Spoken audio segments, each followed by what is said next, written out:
interest you. And the clubs on the budget. So far, we have only one club, I think, which is truly active.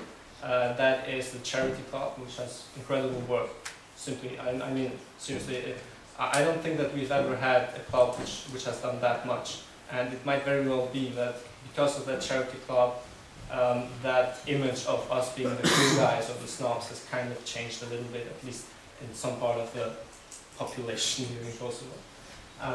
We definitely want to further that through budgeting and giving money to the clubs which really want to do something serious. It doesn't have to be charity, it could be sports or the politics club or the economics club or anything. This is the charity club. I just want to show you some pictures. I didn't ask anyone to whether I can show these pictures, so anyway. These are some pictures from the charity club, which simply shows how much they've done with so little money. And as far as I know, they got a lot of money from AUK itself.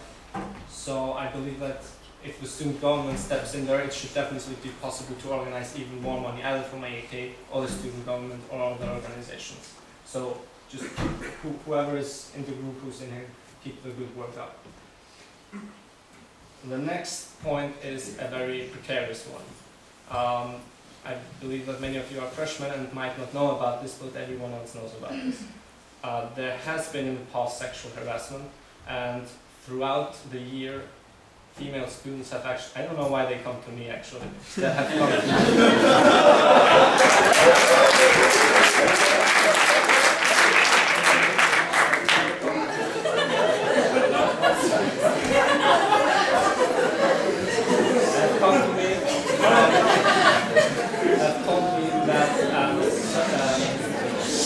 professors are making remarks which could be defined as sexual harassment, especially in presence of their fiancés.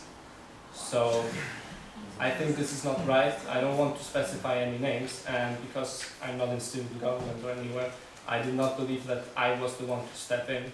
I always told them to go to the student government, talk to them, or even go directly to the administration. But I believe that this is quite frankly one of the main points, especially for the female students here at the AUK, especially for the ones who have fiancés. Fighting sexual harassment, we as a student government couldn't directly do something simply because we don't hire the professors, or for that matter any of the students here. But we definitely believe that through our contacts with the administration, for the very fact that we talk almost on a daily basis with faculty and staff and everyone, and that we have very good friendships. We don't just want to talk to people, but we've already talked to people. It is definitely possible to change something about this, or at the very least, raise the issue. The next point, just to relax it, is have your exams graded by the same professor that teaches your section. There are subjects which are taught by two different teachers and who are graded by the same teacher. And every single time, the one section that was not taught by the grading teacher got a lower grade. That actually cost me like a letter grade in the past, and I know a lot of people that it cost at least a letter grade in the past. So we believe that simply by pressuring the specific professors, that is definitely possible. Now I'm going to give the floor to Thank you, but just okay.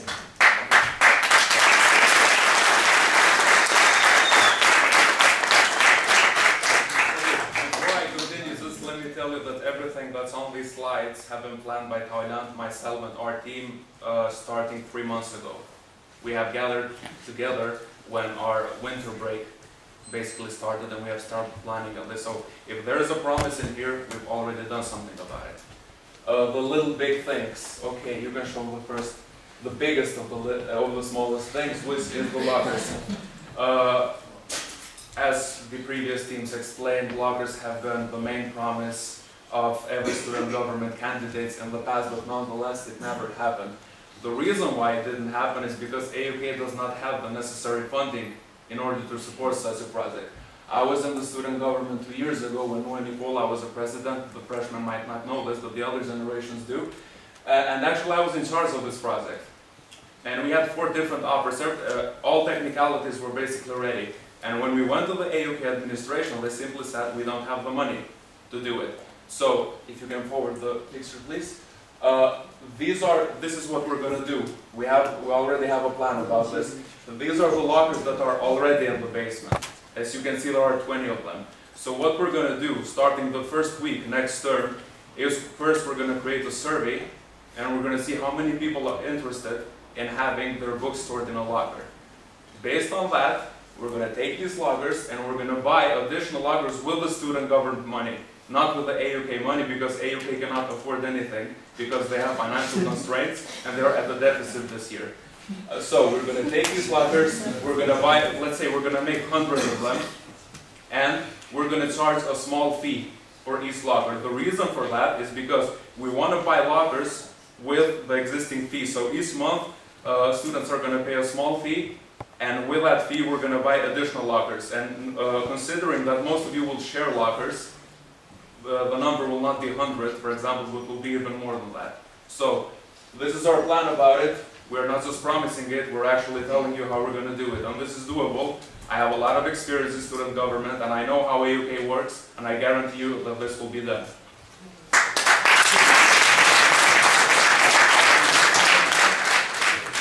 Okay, the other things, very shortly because we're running out of time. Coat hangers, we want to have coat hangers in each class because, especially in winters, it becomes a big problem for the students. Walker's food selection, I think that all of you are tired from having rice and mashed potatoes every day at Walker's.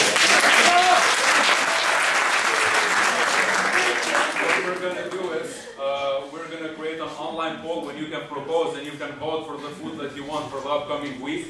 And we have already talked to Skenda about this, and he is very interested in doing this. So at the end of the week, we're going to basically take that list of yours that you have voted and proposed the food upon, take it to Skenda, and basically on the Monday of the next week, you're going to have that food available. The next one is Bolya and InfoCredit. We want to make this available at AUK because AUK is a remote location, and for many things, we have to run downtown to get them. So we don't want to do that anymore. We will make Bolya and InfoCredit available to buy at AUK with the student government money. And if we charge an extra fee, let's say of €5.20 for a €5 refill, all that money is going to go into the student government and into the funding of the clubs so they can actually have some projects done. Vending machines on each floor, we already have vending machines in the first floor, but for example, if you're in the auditorium, we don't want to make you go to the first floor just so you can buy a snack and a drink. So we're going to make vending machines available on each floor. The next one is get the smelly and noisy photocopy machine out of the library. I know that this is a problem for all of you. The library, the higher levels know that the library was much more quiet last year than it is this year. It's not a serious learning place anymore. So we will get the photocopy machine out of the library if we can. This is not a promise. But if we can, we will make AUK terminate the contract with RICO, and there are like 3 or 4 other photocopy machines which are in AUK and which can be used for that purpose. So we don't need the photocopy lady. I think that we are literate enough to know how to use one by ourselves. Cleaner toilets with toilet paper in them. I don't know that the day passes by that I have problem finding toilet paper in the toilets. And that's not the only problem. The hygiene in the toilets is also a problem. We have already talked with the cleaning staff, and we know what the problem is. The problem is in the logistics and in the financing of these things. So basically next year, we're going to talk to the logistics department of AUK and we're going to get this done. So toilets have to be clean because toilets and the kitchen are an image of a house, as it is for a university. And the last but not definitely not the least is have 24-hour open classrooms. We know that when it gets to week 9 and week 10, there are a lot of students who even spend nights in AUK, and AUK tends to get unfriendly at night. Walker closes, all the classes close, it gets scary. So leaving the classrooms open actually gives you room to either use the computer lab or go to your favorite class and basically study and spend as much time as you want in them. Okay, the next one is having a real radio.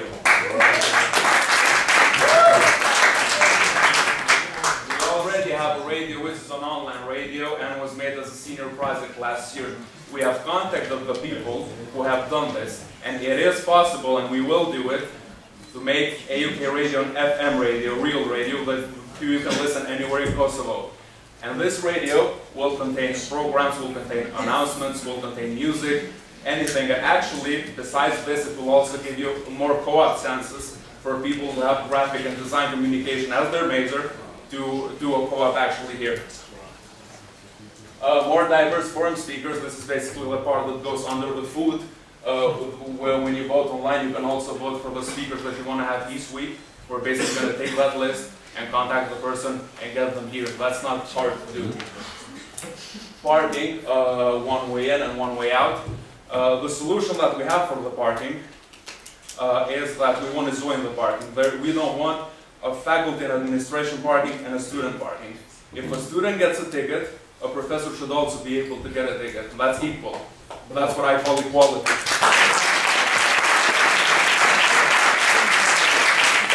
You join the parking, and you get in from this side, you get out from that side. It's just more logical that way. Bicycle and motorcycle stands. I've heard a lot of students, when the weather got warmer, that they would have taken their bikes and motorcycles to UK, but they simply didn't have a place where to leave them. So, simple, we're going to make this possible. It's not expensive. Serious co-ops abroad. Now, I can really speak about this because I've had the chance to work as a database engineer in a software development company in the United States last summer, and the only way I did this is through contacting companies. I didn't do any magic, it was simple. Talk to people, and I ended up with a co-op. What I want to do is make this possible for you also. I want you to do co-ops abroad with serious companies that you will be really proud of putting on your CV and showing them to your potential employer. Because I know that AUK students can do that. We only need to contact with companies because it's convenient for US companies, because if you get a job with them, if you get an internship with them, they are released from taxes. They don't pay a certain amount of taxes. A permanent student government office. We have talked about this with Professor Norgaard already. We're going to have a permanent office which will be open every day from a specific time to a specific time. And during that time, a student government representative is going to be there to talk to you. I've heard a lot of freshman students in the beginning of the year which have made the following questions. Where is the student government office and why is it not open? We want to make that possible each day. You can come and tell us about your concerns. You can come and tell us about any project that you want to have. At the very last, we're here for you. And at the end of each week, meaning every Friday, because that's the end of the week for us, we're going to hold meetings and reflect upon your things, upon your proposition, your concerns, and your projects. And those meetings are going to be open, so you're welcome to attend. Thank you very much.